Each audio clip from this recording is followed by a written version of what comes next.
Mr. President, thank you for convening this ministerial and for convening this council. And thank you very much, Special Coordinator Wennesland, Deputy Special Coordinator Hastings, for your important briefings. Mr. Secretary General, we're grateful for your leadership in this incredibly challenging time, particularly in helping get humanitarian aid to civilians in Gaza.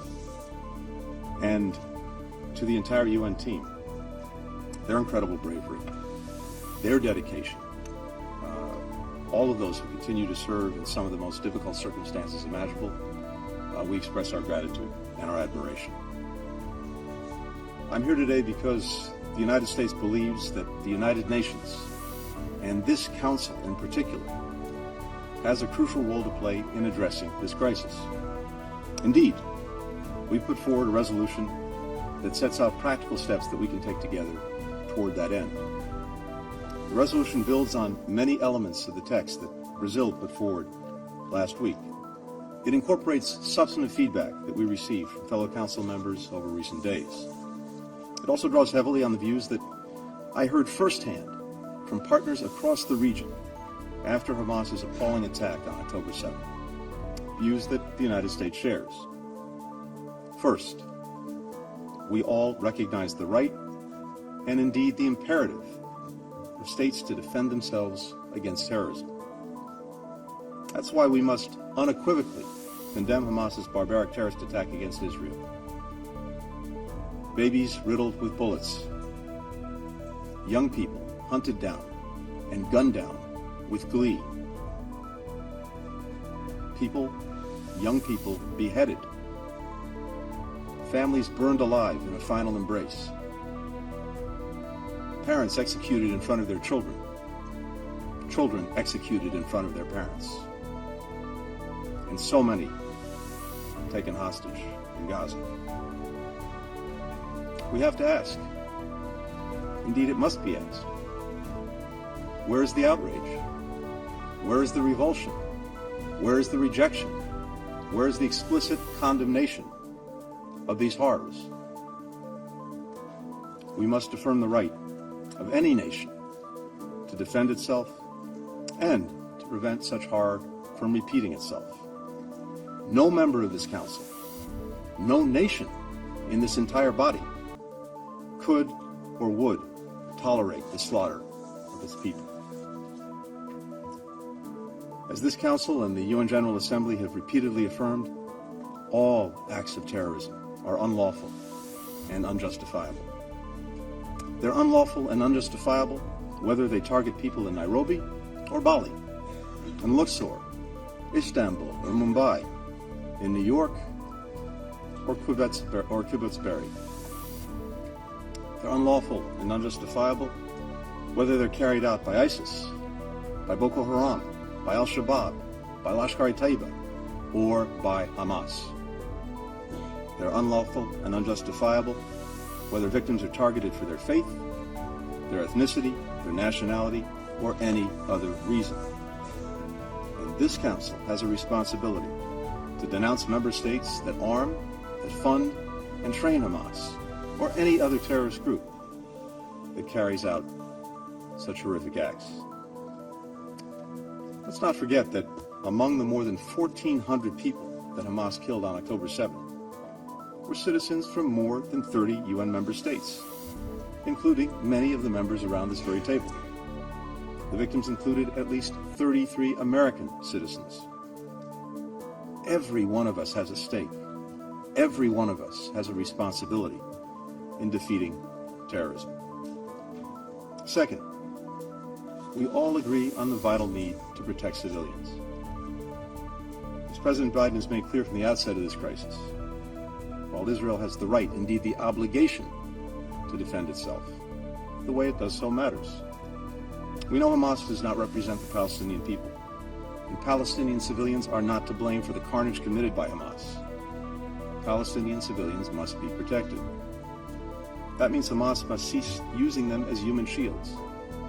It's hard to think of an act of greater cynicism. It means Israel must take all possible precautions to avoid harm to civilians. It means food, water, medicine, and other essential humanitarian assistance must be able to flow into Gaza and to the people who need it. It means civilians must be able to get out of harm's way. It means humanitarian pauses must be considered for these purposes. The United States has worked relentlessly to make real these principles. We continue to coordinate closely with Egypt, Israel, and partners across the region, as well as with the United Nations, to build mechanisms that will enable sustained humanitarian assistance to flow to civilians in Gaza, without benefiting Hamas or any other terrorist group. President Biden appointed one of our most senior diplomats, Ambassador David Satterfield, to lead our humanitarian efforts, which he is currently doing on the ground.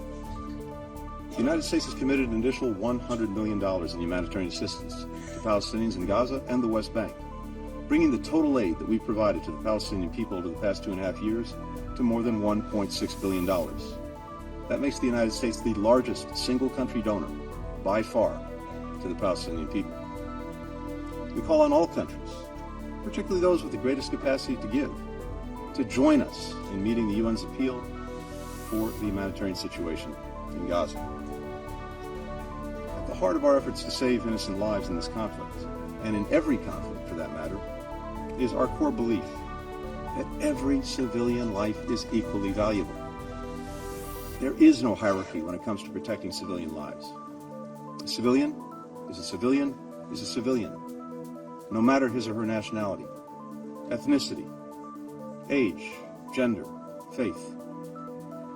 That's why America mourns the loss of every single innocent life in this crisis, including innocent Israeli and Palestinian men, women, children, elderly people, Muslim, Jews, Christians, people of all nationalities and faiths, including at least 35 UN staff members.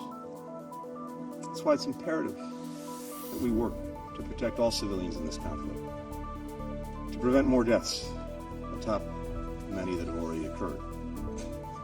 The value we place on civilian life is the driving force behind our efforts to secure the release of hostages held by Hamas and other terrorist groups in Gaza. I, as others have, had the occasion to meet with families of those missing and suspected to be in the hands of Hamas on my recent trip. Several, as you know, are in this room with us today. None of us can imagine the nightmare they're living, something no family should have to endure. Their loved ones must be released immediately, unconditionally, and every member of this council, indeed, every member of this body, should insist on that, insist on that, insist on that.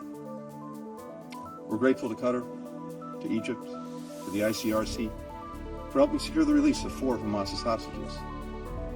But at least 200 more, and again, from many of our nations, are still in the grip of Hamas. So, again, I implore every member here, use your voice, use your influence, use your leverage to secure their unconditional and immediate release. Third, we're all determined to prevent this conflict from spreading. This goes to the principal responsibility of the Security Council, maintaining international peace and security. A broader conflict would be devastating, not only for Palestinians and Israelis, but for people across the region and indeed around the world. To that end, we call on all member states to send a firm, united message to any state or non-state actor that is considering opening another front in this conflict against Israel, or who may target Israel's partners, including the United States. Don't throw fuel on the fire. Members of this council, and permanent members in particular, have a special responsibility to prevent this conflict from spreading. I look forward to continuing to work with my counterpart from the People's Republic of China to do precisely that when he visits Washington later this week. Now, it is no secret to anyone in this room or on this council that for years, Iran has supported Hamas, Hezbollah, the Houthis, and other groups that continue to carry out attacks on Israel. Iranian leaders have routinely threatened to wipe Israel off the map. In recent weeks, Iran's proxies have repeatedly attacked U.S. personnel in Iraq and Syria, whose mission is to prevent ISIS from renewing its rampage. So, let me say this before this council, and let me say what we've consistently said to Iranian officials through other channels. The United States does not seek conflict with Iran. We do not want this war to widen.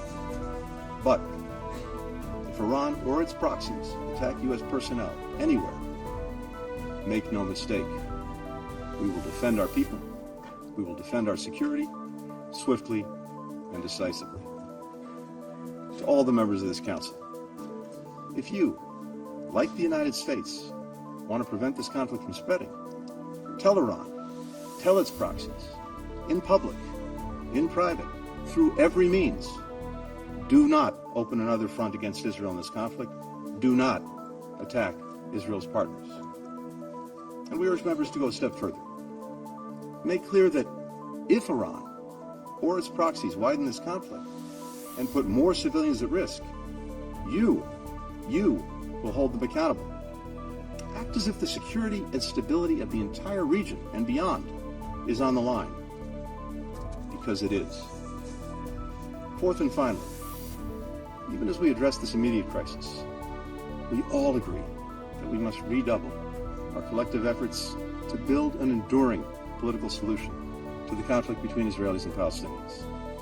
The only road to lasting peace and security in the region, the only way to break out of this horrific cycle of violence, is through two states for two peoples. As President Biden has underscored from day one, Palestinians deserve equal measures of security, of freedom, of justice, of opportunity, of dignity. And Palestinians have a right to self-determination and a status of their own. Now, we have no illusions about how hard it will be to achieve a two-state solution. But as President Biden has said, we cannot give up on peace. Indeed, it's precisely in the darkest moments, like this one, that we have to fight the hardest to preserve an alternative path, to show people, making it real, improving their lives in tangible ways, is possible. Indeed, it's necessary. We've heard many countries express support in recent weeks for a durable political solution. Our message today is this: help us build that solution. Help us prevent the spread of war that will make two states and broader peace and security in the region even harder to achieve. Members of this council, we stand at a crossroads. Two paths lie before us. The difference between them could not be more stark. One is the path offered by Hamas. We know where it leads. Death, destruction, suffering, darkness. The other is the path toward greater peace, greater stability, greater opportunity, greater normalization and integration. A path toward people across the region being able to live, to work, to worship, to learn, side by side. A path toward Palestinians realizing their legitimate right to self-determination and a state of their own. Nothing would be a greater victory for Hamas than allowing its brutality to send us down its path of terrorism and nihilism. We must not let it. Hamas does not get to choose for us. The United States stands ready to work with anyone, ready to forge a more peaceful and secure future for the region, a future its people yearn for and so deserve. Thank you, Mr. President.